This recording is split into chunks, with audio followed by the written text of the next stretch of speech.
সমস্ত শ্রোতা বন্ধুদের গল্প কবিতার আসরে স্বাগত জানাই। আজ আপনাদের শোনাব শ্রী নীলাঞ্জন চট্টোপাধ্যায়ের উপন্যাস ভালোবাসার আলোর নবম পর্ব। শ্রোতা বন্ধুদের সময়ের কথা ভেবে আমি উপন্যাসটিকে 10 ভাগে ভাগ করেছি। আজ নবম পর্ব পাঠ করছি। গল্প পাঠ ভালো লাগলে একটা লাইক দিয়ে শেয়ার করবেন, কমেন্ট করবেন।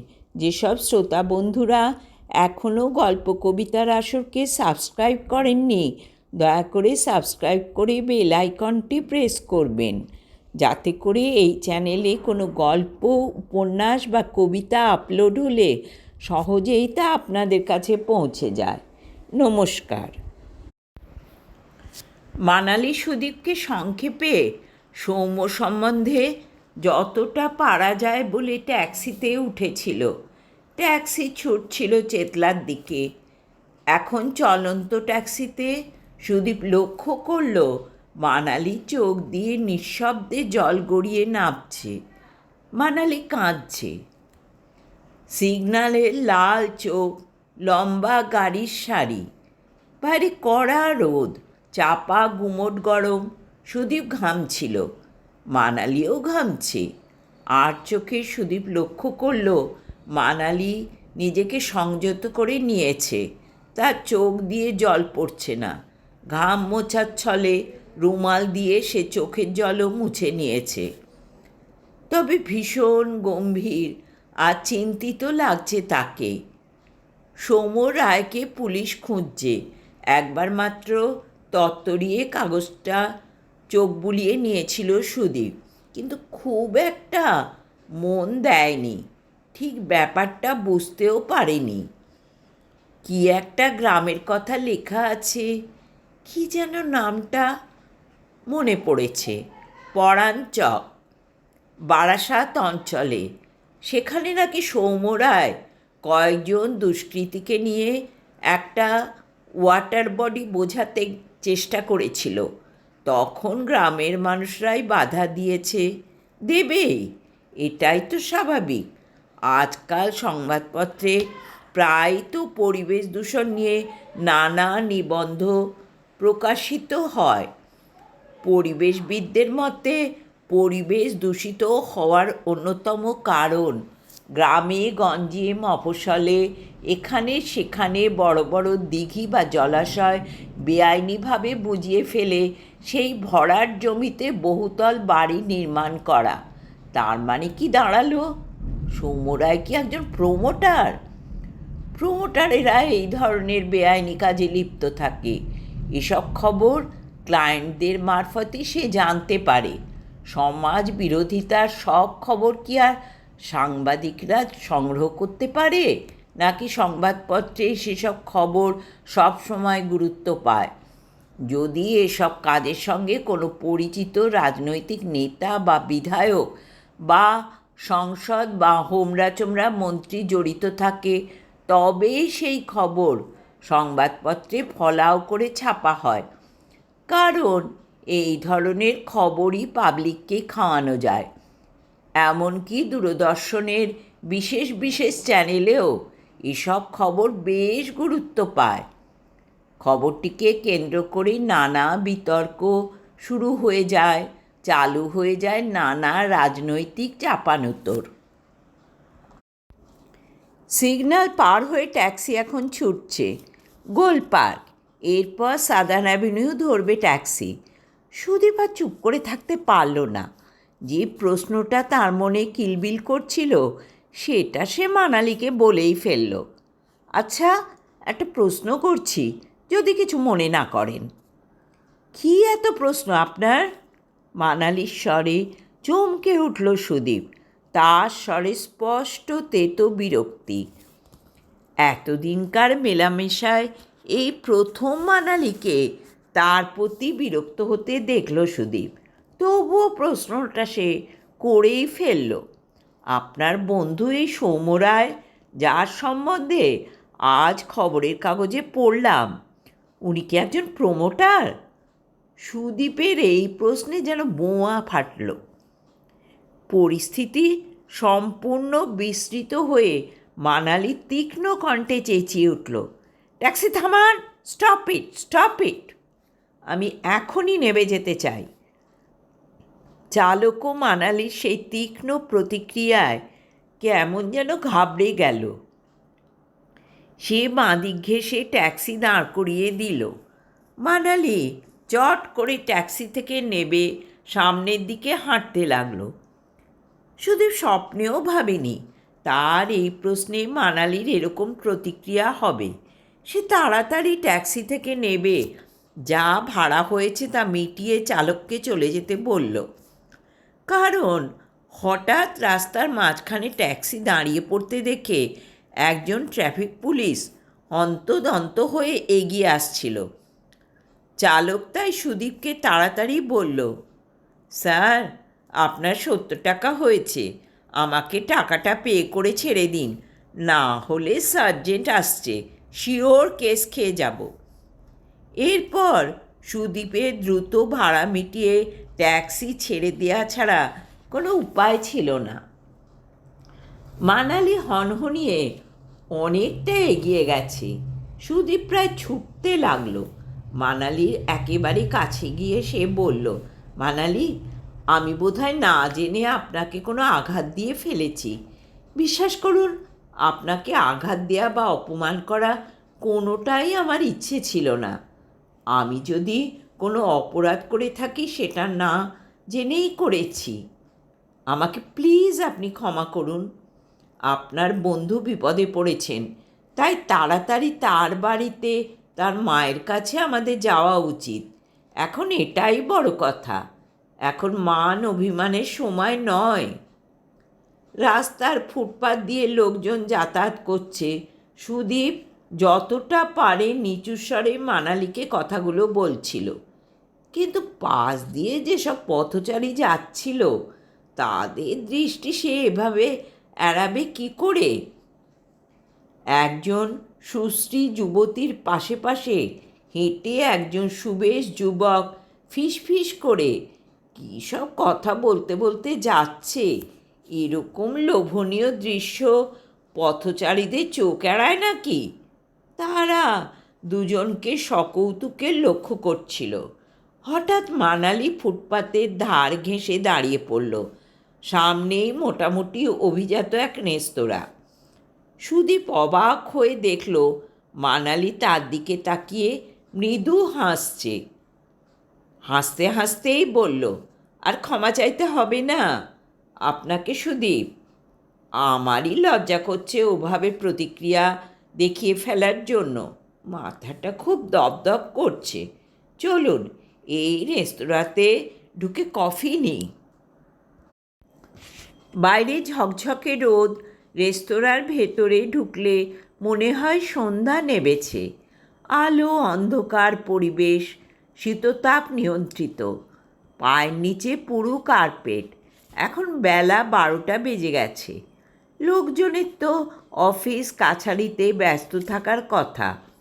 অনেক লোকের পেশা ব্যবসা, তা সত্ত্বেও এই রেস্তোরাঁতে অনেক পুরুষ আর নারী টেবিল দখল করে বসে আছে। সুদীপের এসব দেখে অবাক লাগে। আচ্ছা, এসব মানুষ কি কোনো কাজ করে না, বেকার? তাই বা হতে পারে কিভাবে? অভ্যন্তরের সব মানুষজনকেই স্পষ্ট দেখা যাচ্ছে। তাদের কারোরই পোশাক পরিচ্ছদ দেখলে মনে হয় না যে তারা খুব অভাবে আছে। প্রত্যেকের টেবিলেই পানীয়ের গ্লাস এবং প্লেটে নানা রকম খাদ্য। কোনো কোনো মহিলার পোশাক অত্যন্ত স্বচ্ছ এবং নগ্নতাকেই প্রকট করেছে। সুদীপ আর মানালি দাঁড়িয়ে টেবিল খুঁজছিল। তাদের সামনেই এক মহিলা ঝুঁকে বিপরীত দিকের পুরুষকে হেসে কি যেন বলছে। মহিলার ঊর্ধ্বাঙ্গের পোশাক এত আলগা এবং স্বচ্ছ যে তার বুকের মাখনের মতো সাদা বিভাজিকা শুধু স্পষ্ট দেখতে পাচ্ছে। সুদীপ এক মুহূর্ত সেই রমণীর দৃশ্য উপভোগ করল, তারপর চোখ ফিরিয়ে নিয়ে মানালিকে বলল, কোথায় বসবেন? ওই যে ওই দিকে একটা টেবিল, দুটো চেয়ার খালি আছে। মানালি একটু পেছনের দিকে ইঙ্গিত করল। ওই দিকে যাই। ঠিক সেই সময় কালো ট্রাউজার, সাদা শার্ট, গলায় বো টাই একজন সুদর্শন বাটলার এসে বলল, ওয়েলকাম স্যার, ওয়েলকাম ম্যাডাম, আসুন, আপনাদের জায়গা করে দিচ্ছি। সেই টেবিলটাতেই সে নিয়ে এলো যেটা মানালি দেখিয়েছিল। দুজনে আরামপ্রদ চেয়ারে বসলো। বাটলার সপ্রতিভভাবে চলে গেল সম্ভবত মেনু কার্ড আনতে। মানালি হেসে বলল, আসলে আমরা যে জায়গায় এসেছি সেটা রেস্তোরাঁ কাম বার। এখানে সবাই ড্রিঙ্ক করতেই পছন্দ করে, কফি খেতে নয়। আপনি আবার যা গুডি গুডি বয়, বারে ঢুকলে আপনার অসুবিধে নেই তো? সুদীপ জানালো। কিভাবে বুঝলেন আমি গুডি গুডি বয়? আপনার চোখ দেখে বোঝা যায়। বিশেষত মেয়েরা ছেলেদের চোখ দেখে সব বুঝতে পারে। আপনার বিষয়ে আমি কয়েকটা কথা বলে দিতে পারি যা হুবহু মিলে যাবে। যেমন যেমন আপনি মেয়েদের প্রতি খুব সিভালাস। আর আপনি বলুন, থামলেন কেন? খুব হাসতে হাসতে মানালি বলল, আপনি জীবনে কোনো দিন প্রেম করেননি। মেয়েদের সঙ্গে মেলামেশার অভিজ্ঞতা আপনার হয়নি বললেই চলে। বাপরে, আপনি কি শার্লক হোমস নাকি? আমাকে দেখেই আর আমার সঙ্গে দুদিন মেলামেশা করেই আমার চরিত্রের নারী নক্ষত্র বলে দিতে পারছেন? আমি ভুল বলেছি না ঠিক? সুদীপ মাথা নিচু করে বলল, হয়তো ঠিকই। কী কারণে যেন আমার জীবনে কোনো প্রেম আসেনি।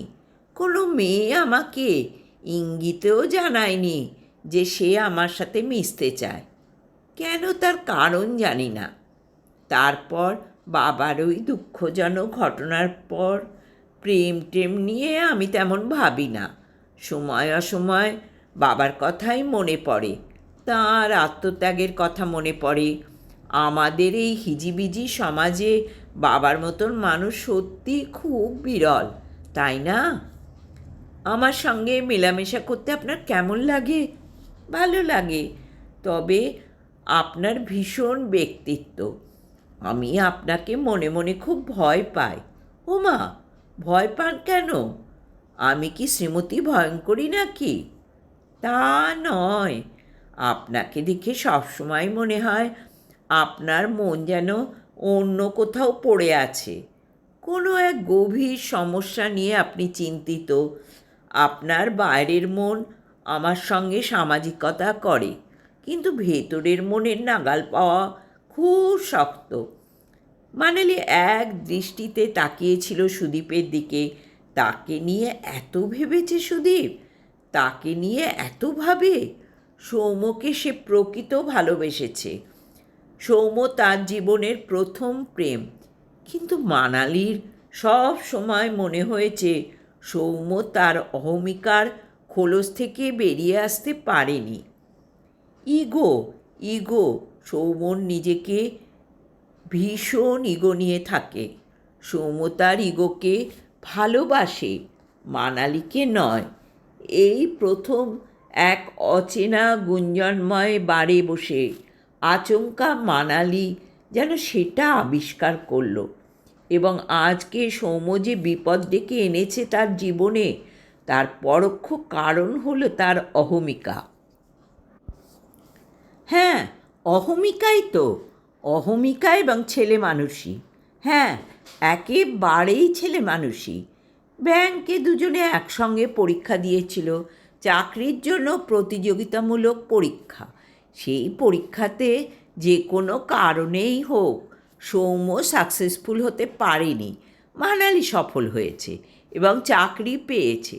শুধু সেই কারণে সৌম্য চাকরির সন্ধানে ঘুরতে লাগলো এবং কী চাকরি সে জুটিয়েছিল সে ব্যাপারে বিশদভাবে কিছুই মানালিকে জানায়নি।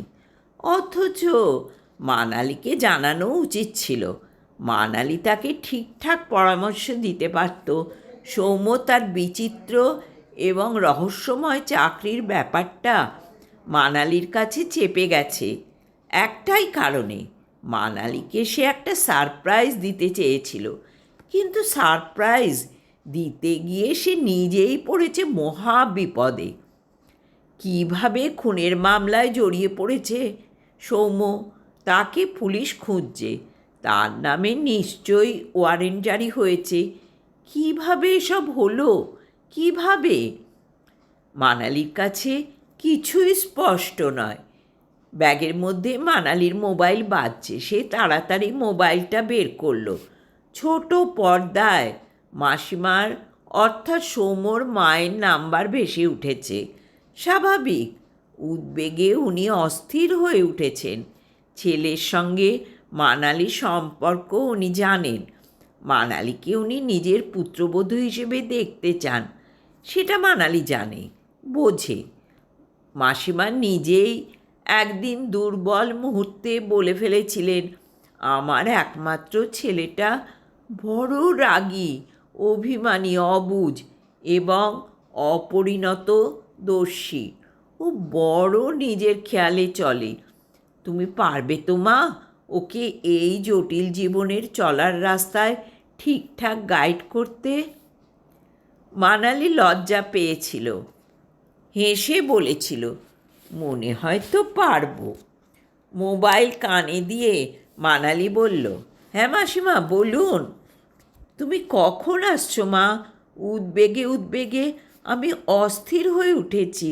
আর একটা কথা কি জানো? কি? খোকার মোবাইলে ওর সঙ্গে যোগাযোগ করা যাচ্ছে না। মানে? আমার সঙ্গে ঘণ্টাখানেক আগে কথা হয়েছে মাসিমা। কি কথা হয়েছে? হয়েছে কিছু একটা কথা। মানালি সৌম্যকে চুল দাড়ি গোঁফ কেটে ফেলে চেহারার পরিবর্তন করার পরামর্শ দেওয়ার ব্যাপারটা চেপে গেল।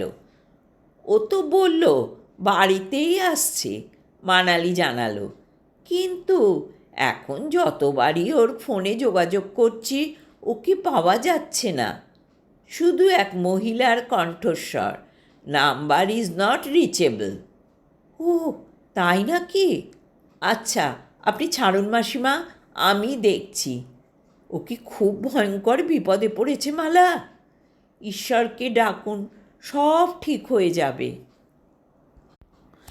যতক্ষণ মোবাইলে কথোপকথন হচ্ছিল সুদীপ চুপ করে তাকিয়েছিল মানালির মুখের দিকে, পরিস্থিতি বোঝার চেষ্টা করছিল। ইতিমধ্যে সেই সুদর্শন বাটলার এসে উপস্থিত। Order please sir. সুদীপ জিজ্ঞাসা করল, কি নেবেন? কফি? শুধু কফি? আর কিছু নিন? এই তো মেনু কার্ড, আপনি সিলেক্ট করুন। মানালি সুদীপের দিকে তাকিয়ে কীরকম রহস্যময় হাসল। এখন আর কফি নিতে ইচ্ছে করছে না। তাহলে ফুড নেবেন? Chicken fried rice? বাটলার উৎসাহিত হয়ে বলল, ভেজিটেবল ফ্রায়েড রাইসের সঙ্গে চিকেন মাঞ্চুরিয়ান নিন sir. That may be better. Manali হঠাৎ গম্ভীর হয়ে গেল, তারপর বাটলারের দিকে তাকিয়ে বলল, take order from me. Yes ma'am. 2 pegs red wine for each. 2 peg mutton pakora. Okay ma'am. Sudip প্রায় আর্তনাদ করতে যাচ্ছিল। বাটলার অর্ডার নিয়ে চলে গেছে। আপনি আপনি ড্রিঙ্ক করবেন? So what? আপনি করেন না? আমি আমি আমি যেদিন আপনার বাড়ি গিয়েছিলাম আপনি আমাকে দোতলাতে আপনার ঘরে বসিয়ে রেখে একতলায় মাকে কিছু বলতে গিয়েছিলেন। তখন আপনার ঘরের মেরুন রং মিনি ফ্রিজটা আমি খুলেছিলাম। ফ্রিজটা আপনি খুলেছিলেন? হ্যাঁ। প্রথমত আমার অবাক লেগেছিল, একতলার কিচেনে একটা প্রমাণ সাইজের ফ্রিজ থাকা সত্ত্বেও দোতলায় আপনার ঘরে আরও একটা ছোট ফ্রিজ কেন? এই ব্যাপারটা আমার অদ্ভুত লেগেছিল। আপনি যখন আমাকে আপনার ঘরে অপেক্ষা করতে বলে কিছুক্ষণের জন্য একতলায় গিয়েছিলেন, তখন ফ্রিজে কী এমন থাকতে পারে এটা জানতে আমি দরজাটা খুলি।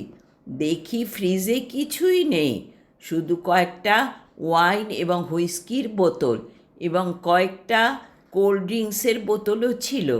সুতরাং মানালি হাসল। আপনি খুব ক্রাইম স্টোরিজের ভক্ত না? তা তো বটেই, কিন্তু মদ খান এটা আমার কাছে লুকোবার কি আছে? সৌম্য মদ খায়, আমিও খাই, তবে একটাই শর্ত, আমরা কেউ মাতাল হই না। মাতালদের আমি ভীষণ ভয় পাই। ড্রিঙ্ক করাটা, বিশেষত পছন্দের পুরুষের সঙ্গে ড্রিঙ্ক করাটা আমার কাছে এক ধরনের উঁচু জাতের মানসিক আনন্দ। আর আমি কেন ড্রিঙ্ক করি জানেন? কেন? একাকিত্ব কাটাতে। এটা খুব বোকা বোকা কথা হয়ে গেল না? একাকিত্ব কাটাতে ড্রিঙ্ক করতে হবে? বই আছে, বই পড়তে পারেন। সারা দিন ব্যাংকের কাজ করে বই পড়তে গেলে আমার মাথা ধরে যায়। 2 peg red wine, mutton pakora শেষ করে ঘণ্টাখানেক সময় লেগে গেল। মানালি হঠাৎ বলল, সুদীপ, আপনি কবিতা পড়েন? না, আধুনিক কবিতা আমি বুঝতে পারি না। সব সময় বুঝতে যে হবে এমন কথা নেই, পড়ে যেতেই হয়, তাতে একটা ভালো লাগার আবেশ তৈরি হয়। যেমন কাঁচের স্বচ্ছ পেগে এই লাল পানিয়ে চুমুক দিতে দিতে আমার এক বিখ্যাত কবির কয়েকটা লাইন মনে পড়ে যাচ্ছে, বলবো? বলুন।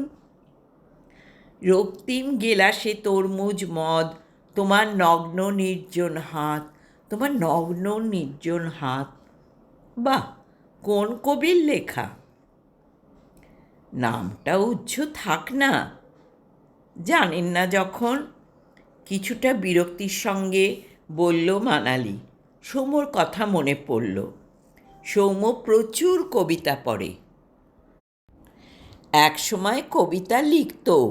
জীবনানন্দ দাশ, বিষ্ণু দেব, বুদ্ধদেব বসু, সমর সেন, সুনীল গঙ্গোপাধ্যায়, শক্তি চট্টোপাধ্যায়, এদের কবিতা তো সৌম্যই তাকে পড়িয়েছে। মানুষের ভাবনার স্রোত কী বিচিত্র! মানালি যখন সৌম্যর কথা আর কবিতার কথা ভাবছে, সেই সময় সুদীপ টেবিলে আড়াআড়ি পড়ে থাকা মানালির ফর্সা সুন্দর হাতের দিকে তাকিয়েছিল। তার চোখে রঙিন নেশা। সে কল্পনা করছিল নগ্ন মানালিকে। কি ভারী আর নিটোল মানালির স্তন দুটি! সুদীপ কি কোনো দিন পাবে ওই জোড়া রাজহাঁসের স্পর্শ? মানালিকে খুব চুম্বন করতে ইচ্ছে করছে সুদীপের, কিন্তু মানুষের তৈরি সভ্যতাই মানুষের ইচ্ছেকে দমন করতে শিখিয়েছে। বরং বাটলার বিল নিয়ে এলো। মানালি মৃদু আপত্তি সত্ত্বেও সুদীপ পেমেন্ট করলো। মানালি মোবাইলে কার সঙ্গে যেন যোগাযোগের চেষ্টা করছে, নিশ্চয় সৌম্য, কিন্তু যোগাযোগ বোধহয় হলো না। কারণ মানালি উদ্বেগের চোখে সুদীপের দিকে তাকিয়ে বলল, কি আশ্চর্য! কেন এমন হচ্ছে? কেন সৌম্যর ফোনে ডায়াল করলে উত্তর পাচ্ছি subscriber is not reachable? Sudip বলল, মানালি, আমাদের আর দেরি করা ঠিক নয়। এখনই সৌম্যর বাড়ি যাওয়া উচিত। ওর মা হয়তো খুবই চিন্তা করছেন। হ্যাঁ, চলুন। রাস্তায় নেবে দুজনে ট্যাক্সি নিল। আবার গন্তব্য চেতলা। মা শুয়েছিলেন। মানালি ভেবেছিল তাদের দেখে উনি কান্নায় ভেঙে পড়বেন, কিন্তু সেরকম নাটকীয় কিছু হলো না। এই বাড়ি দোতলা, একতলায় পার্লার, 2টো ঘর, কিচেন, টয়লেট। বারবার এসে এই বাড়ির ভূগোল মানালি ভালোই জানে। দোতলায় অনেকটা জায়গা ছাতের আকারে এখনও ফাঁকা পড়ে আছে। একটা ঘর তোলা হয়েছে, আর একটা চানঘর সৌম্যর জন্য। দোতলার ওই ঘরে সৌম্যর নিজস্ব পৃথিবী। একটা ছোট স্টিলের আলমারিতে তার জামা কাপড়, দেয়ালে সারি সারি কাঠের র্যাকে বইপত্র, একটা সিঙ্গল খাট, বেডশিট, তার ওপর বেড কভার। নানা ধরনের ফ্যাশনেবল বেড কভারের প্রতি সৌম্যর খুব ঝোঁক। মানালি তাকে অন্তত 3টে বেড কভার উপহার দিয়েছিল, চাকরি পাবার আগে 2টো, চাকরি পাবার পর একটা। সেটা বেশ দামি, সাউথ সিটি মল থেকে কেনা, কিছুটা বালুচরি শাড়ির মতো দেখতে। রাবণ সীতাকে হরণ করে নিয়ে যাচ্ছে এবং বুড়ো জটায়ু পাখি রাবণকে বাধা দিচ্ছে, এই কাহিনীটা বেড কভারে বুটিকের সাহায্যে ছাপা হয়েছে। সৌম্যর খুব পছন্দ হয়েছিল উপহারটা। চুম্বনে চুম্বনে সে মানালিকে পাগল করে দিয়েছিল। আর ওই দোতলার ঘরেই সে অনেক দিন আগেকার কথা সৌম্য প্রথম দেখেছিল নগ্ন মানালিকে। সময়টা ছিল দুপুর। সৌম্যর মা স্কুলে গিয়েছিল। কাজের মেয়েটি বাড়িতে থাকার কথা নয়, কারণ সে ঘরের কাজ সেরে রান্না মিটিয়ে দুপুরের দিকে বাড়ি চলে যায়। সৌম্য তখন কত উচ্ছল ছিল। একদিন না দেখলে মানালিকে যেন তার দিনটাই বৃথা হয়ে যেত। মানালি বাড়িতে বসে প্রতিযোগিতামূলক পরীক্ষার প্রস্তুতি নিচ্ছিল। তখন দুপুর। হঠাৎ সৌম্য ফোন করেছিল মোবাইলে। মানালি উত্তর দিয়েছিল। সৌম্য তাকে বলেছিল, চলে এসো। কোথায় যাব? আমাদের বাড়িতে। ব্যাট, এই দুপুরবেলা তোমার ফাঁকা বাড়িতে তোমার সঙ্গে দেখা করব। আশেপাশের প্রতিবেশীরা কী ভাববে? কেউ কিছুই বুঝতে পারবে না। মায়েরা স্কুল থেকে ফিরতে দেরি হবে। ম্যানেজিং কমিটির মিটিং আছে। আমার ভীষণ একা লাগছে। তুমি চলে এসো প্লিজ। পাগলামি করছো কেন? আজ বিকেলেই তো দেখা হওয়ার কথা। জ্ঞান মঞ্চে আজ কৌশিক সেনের নাটক দেখতে যাব, খেয়াল নেই? টিকিট কাটা আছে। সে তো সন্ধে 6:30। আর এখন দুপুর 2টো। তুমি ট্যাক্সি নিয়ে চলে এসো। খুব ভালোবাসবো তোমাকে আজ। তোমার ভালোবাসা মানে কি জানি তো, শুধু অসভ্যতা। একটু অসভ্যতা না হয় করলাম দুজনে। আমরা তো দুজনে দুজনকে ভালোবাসি। ভালোবাসতে কোনো কিছুই অসভ্যতা নয়, সব সভ্যতা, সব বিশুদ্ধ। আমি ফোন ছেড়ে দিচ্ছি, আর অনুরোধ করব না। আসবে কি না তোমার ব্যাপার। সত্যি ফোন কেটে দিয়েছিল সৌম্য। আর চিন্তায় পড়ে গিয়েছিল মানালি। ভীষণ অভিমানী সৌম্য, ভীষণ অভিমানী। সে ছেলে মানুষের মতো অবুঝ। একবার যদি বাবু রেগে যায়, তাহলে সেই রাগ ভাঙাতে মানালির কাল ঘাম ছুটে যাবে। সে কারণেই সৌম্যর এই আহ্বান, এই আবদার মানালি জানে। তাকে আজ মানতেই হবে। কিন্তু এটা কি ঠিক হবে?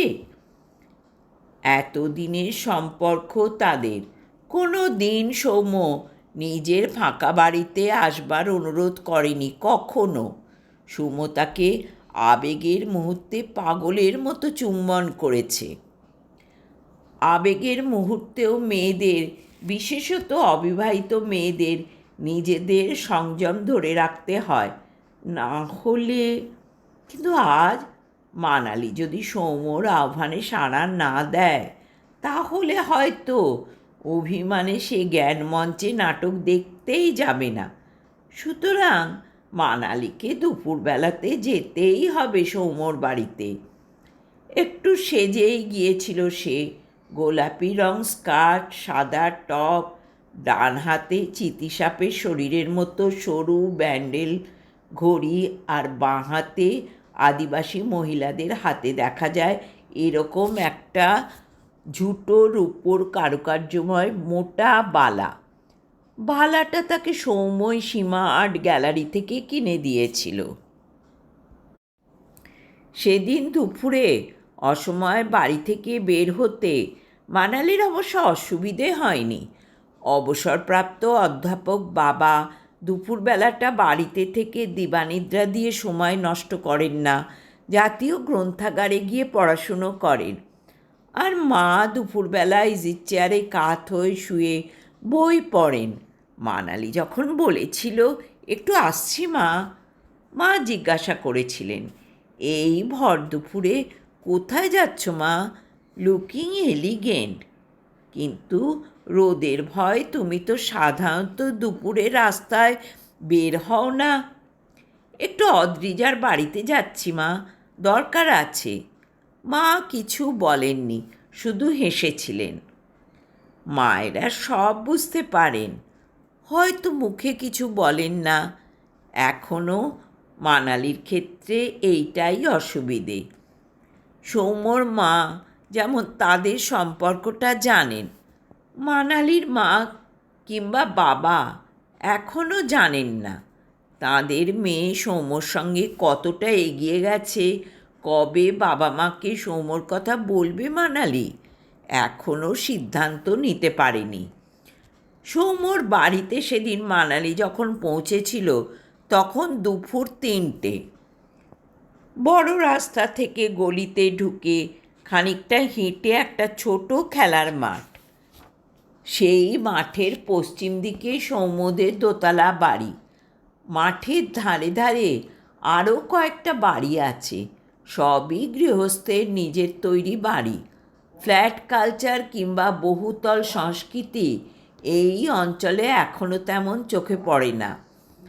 দুপুর বলেই বোধহয় চারপাশ নির্জন। আকাশে চচ্চড়ে রোদ। রঙিন ছাতা দিয়ে মানালি হাতে নিয়েছে, তবুও রাস্তায় হেঁটে আসতে বেশ ঘামছিল। সৌম্যদের বাড়ির সামনে এসে সে ডোরবেল বাজালো। সৌম্য যেন প্রস্তুতি হয়েছিল, কয়েক মুহূর্তের মধ্যেই খুলে দিল দরজা। শিশুর মতো সরল হাসি উদ্ভাসিত ছিল সৌম্যর মুখে। এসো এসো। ওহ, আজ তোমাকে খুব কিউট লাগছে। মানালি একটু লজ্জা পেল। তার ফর্সা মুখে সেই লজ্জার রং। ছাতাটা মানালির হাত থেকে টেনে নিয়ে সেটা বন্ধ করে একতলার ঘরে সোফার ওপর রেখে হঠাৎ সৌম্য দরজা বন্ধ করেই মানালির দুহাতে আলিঙ্গন করল এবং জিভ দিয়ে চেটে নিল তার নাকের নিচে, কপালে ও চিবুকের বিন্দু বিন্দু ঘাম। বাড়িতে ঢুকতে না ঢুকতেই শুরু করলে? মানালি অল্প হেসে বলল, তুমি ঘেমেছো এতটা রাস্তা হেঁটে, কি রোদ, আমার সহ্য হচ্ছে না, তাই তোমার ঘাম আমি। খুব হয়েছে, আগে ঘরে যাবে তো? বসতে দেবে না? কী কারণে হঠাৎ এরকম তলব সেটা বুঝতে হবে তো। হ্যাঁ চলো। আনন্দ আর আবেগে আপ্লুত সৌম্য তার প্রেমিকার হাত ধরে সিঁড়ি দিয়ে নিয়ে এসেছিল নিজের ঘরে। বরাবরই সৌম্যর ঘর অগোছালো থাকে, সেদিনও তাই ছিল। তবে সিঙ্গল খাটের চাদর পরিষ্কার, যদিও কোঁচকানো। খাটে এখানে সেখানে ছড়িয়ে আছে বই, টেবিলে ডায়েরি খোলা, পাশে পেনটিও খোলা। অর্থাৎ সৌম্য কিছু একটা লিখছিল। নিশ্চয়ই কবিতা লিখছিল, নিশ্চয়ই কবিতা। কবিতা ভালোই লেখে সৌম্য। তার কবিতা নানা পত্রপত্রিকায় ছাপা হয়। তার 30টি কবিতা নিয়ে একটা দুফরমার কবিতার বইও আছে। সে বইয়ের নাম দালি ও রিলাকের সঙ্গে। সৌম্যর ঘরে মিউজিক সিস্টেমে গান চলছিল, গীতা ঘটকের গান। আমার মল্লিকা বনে যখন প্রথম ফুটেছে কলি, আমার মল্লিকা বনে। মানালি ডায়েরিটা তুলে নিয়ে জিজ্ঞাসা করল, কি করছিলে সৌম্য? কবিতা লিখছিলে? হ্যাঁ, 2টো কবিতা লিখেছি। লিখতে লিখতেই তো হঠাৎ মনে হলো তোমার সঙ্গ দরকার, তোমাকে পাশে চাই, তোমাকে চাই, তোমাকে চাই, তোমাকে চাই বলে সৌম্য মানালির মুখ 2 হাতে ধরে গাঢ় চুম্বন করল কপালে। মানালি মুখটা সরিয়ে নিয়ে বলল, এখন ওসব কিছু নয়, আগে শোনাতে হবে কি লিখেছ। যদি কবিতা শুনে ভালো লাগে আমি আদর করতে দেব, কিন্তু কবিতা যদি ভালো না লাগে তাহলে কিন্তু কোনো জোর জুলুম নয়, স্রেফ গল্প। তারপর দুজনে বেরিয়ে নাটক। বটে, চ্যালেঞ্জ করছো? ঠিক আছে, একটা কবিতা যেটা এইমাত্র শেষ করলাম শোনাচ্ছি, শোনাও। মানালির মুখে মৃদু হাসি। সে বিছানায় পা তুলে বসেছে। সৌম্য পড়তে লাগলো। কি উদাত্ত তার কণ্ঠস্বর! যেরকম দূরের ট্রেনে কাউকে তুলে দিতে গেলে নিজেরই মনে হয় ভ্রমণের তীব্র আবেগ, যেরকম ফাঁকা ব্রিজের মাঝখানে রাতে দাঁড়ালে হাহা করে ছুটে আসে মৃত্যুবোধ, যেরকম রেল লাইনের ধারে অনন্তকাল ফুটে থাকে অনামা আশ্চর্য সব ফুল, সেই রকমই যুক্তিহীন বিশ্লেষণহীন তোমার এই অসম্ভব বেঁচে থাকা। মানালি স্তম্ভিত হয়ে শুনছিল। কি অপূর্ব কবিতা লিখেছে সৌম্য! কতবার তাকে তার স্বপ্নের কথা বলেছে সৌম্য, যে সে চায় কোনো সংবাদপত্রের অফিসে কাজ করতে, ও সারা জীবন ভালো কবিতা লেখার চেষ্টা করতে। কিন্তু সংবাদপত্রের অফিসে চাকরির সম্ভাবনা খুবই কম, কারণ সৌম্যর জার্নালিজম ডিগ্রি নেই, তেমন কোনো হোমরা চোমরা মুরব্বিও নেই যাকে ধরে সে ওই ধরনের চাকরি পেতে পারে। কেমন লাগলো বলো? জিজ্ঞেস করল সৌম্য। অপূর্ব, অপূর্ব, তুমি 100-এ 100। তাহলে এবার? সৌম্য প্রায় ঝাঁপিয়ে পড়েছিল মানালির ওপর। মানালি চিত হয়ে শুয়ে পড়েছিল বিছানায়। সৌম্য পাগলের মতো চুমু খাচ্ছিল মানালির কপালে, কানের লতিতে, গালে, ঠোঁটে, গলায়। একটু ধীরে সৌম্য, একটু ধীরে। মানালি হঠাৎ থামিয়ে দিয়েছিল সৌম্যকে। কি হলো? গীতা ঘটকের গানটা শেষ হয়ে গেছে, ওটা পাল্টে দাও, আর একটু জল খাবো। ওকে। সৌম্য সিডিটা পাল্টে দিল। আর একটা নতুন সিডি। এটা সুচিত্রা মিত্রর গান, সখী আঁধারে একলা ঘরে।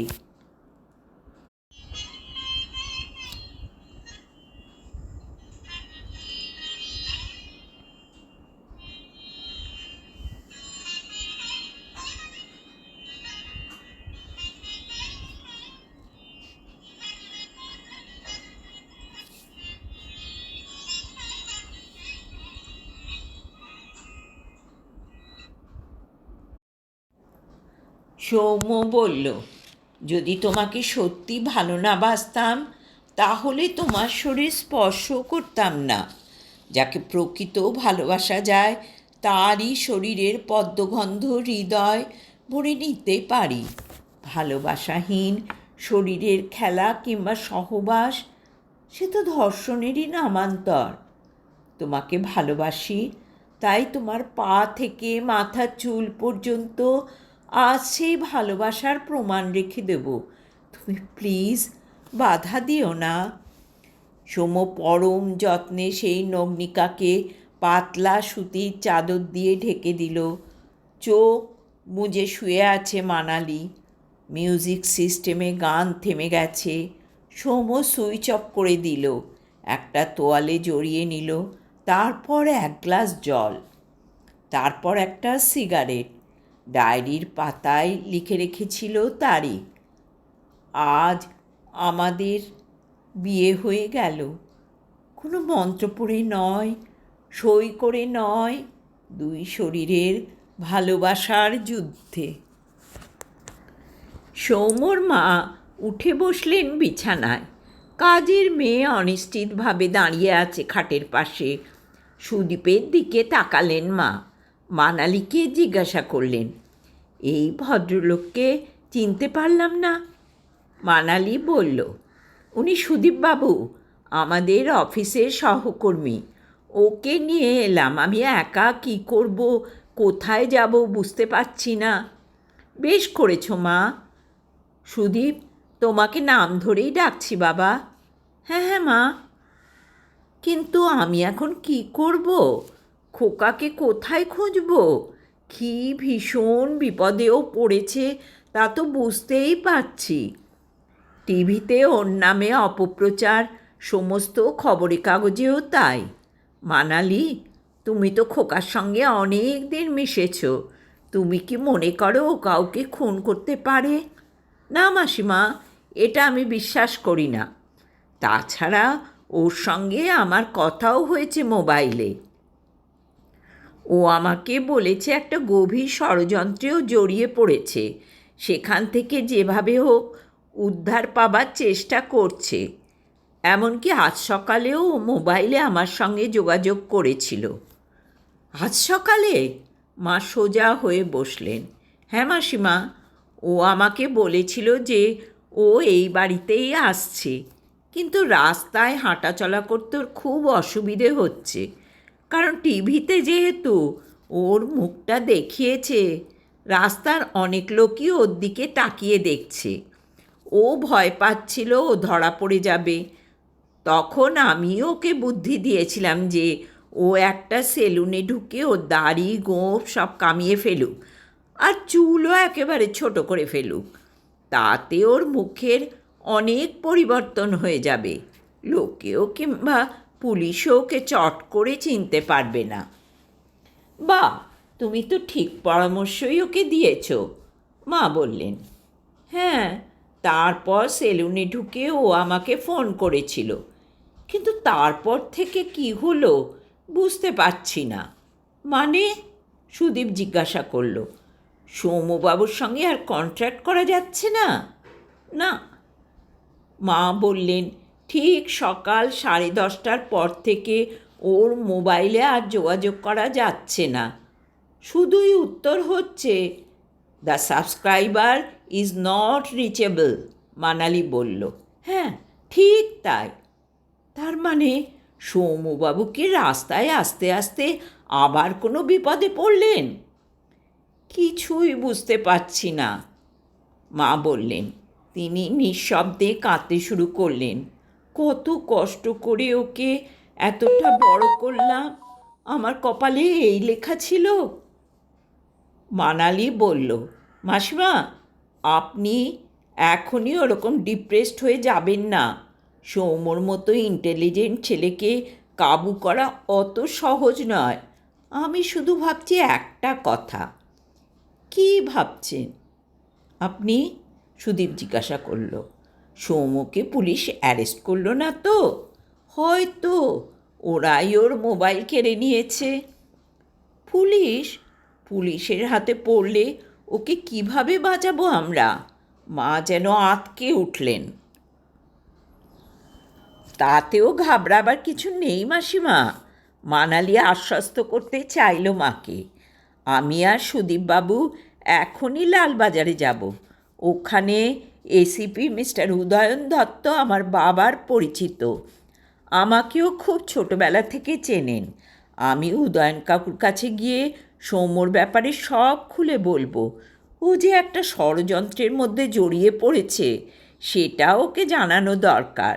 উদয়ন কাকুই বলে দিতে পারবেন সৌম্যকে পুলিশ অ্যারেস্ট করেছে কি না। মা খাট থেকে নেমে এলেন, মানালির হাত দুটো ধরে ফুঁপিয়ে কেঁদে উঠলেন। মালা, তুমি আর দেরি করো না। সুদীপবাবুকে নিয়ে এখনই একবার লালবাজারে গিয়ে ওই বড় পুলিশ অফিসারের সাথে দেখা করো। খোকার খোঁজ আমাকে এনে দাও, আমাকে এনে দাও। দুশ্চিন্তায় আমি কতকাল দু চোখের পাতা এক করতে পারিনি। মাসিমা, আপনি অতটা দুশ্চিন্তা করবেন না। আমার ধারণা সৌম্যর মতো বুদ্ধিমান ছেলে অত সহজে বিপদে পড়তে পারে না। সে নিশ্চয়ই বিপদ বুঝে আবার কোথাও আত্মগোপন করে আছে, এবং সেখান থেকে মোবাইলে সত্যিই যোগাযোগ সম্ভব হচ্ছে না। আমরা ইতিমধ্যে উদয়ন কাকুকে সব কথা খুলে বলি। উনি যদি সাহায্য করেন তাহলে পুলিশ সৌম্যকে গ্রেপ্তার না করে ওকে ডেকে পাঠাবে কিংবা রেস্কিউ করবে। তারপর ওর মুখ থেকে সব কিছু জানতে চেষ্টা করবে। ওর বিরুদ্ধে ষড়যন্ত্রের অনেক কথা সৌম্য যদি পুলিশকে জানায়, তাহলে হয়তো পুলিশকেই সাহায্য করা হবে। সুদীপ হঠাৎ বলল, কিন্তু মানালি, একটা কথা আমার মাথায় কিছুতেই ঢুকছে না। সৌম্যবাবু তো চাকরি করতে গিয়েছিলেন, তো তাঁর বিরুদ্ধে হঠাৎ ষড়যন্ত্র হবে কেন? সুদীপবাবুর টিভির খবর আমি দেখিনি, কিন্তু সংবাদপত্রের একটা খবর আমার কাছে আশ্চর্য লেগেছে। বারাসাতের কোনো একটা গ্রামে সৌম্য নাকি কিছু দুষ্কৃতীদের নিয়ে বড় একটা দিঘি মোজাতে গিয়েছিল। এরকম হতে পারে? সৌম্য হঠাৎ দিঘি বোঝাতে যাবে কেন? এটাই কি ষড়যন্ত্র বলে মনে হয় না আপনার? হতে পারে। চলুন আমরা লালবাজারে যাই। সৌম্যর মা ওদের বললেন, ঈশ্বর তোমাদের মঙ্গল করুন, আমি আশা নিয়ে অপেক্ষা করব।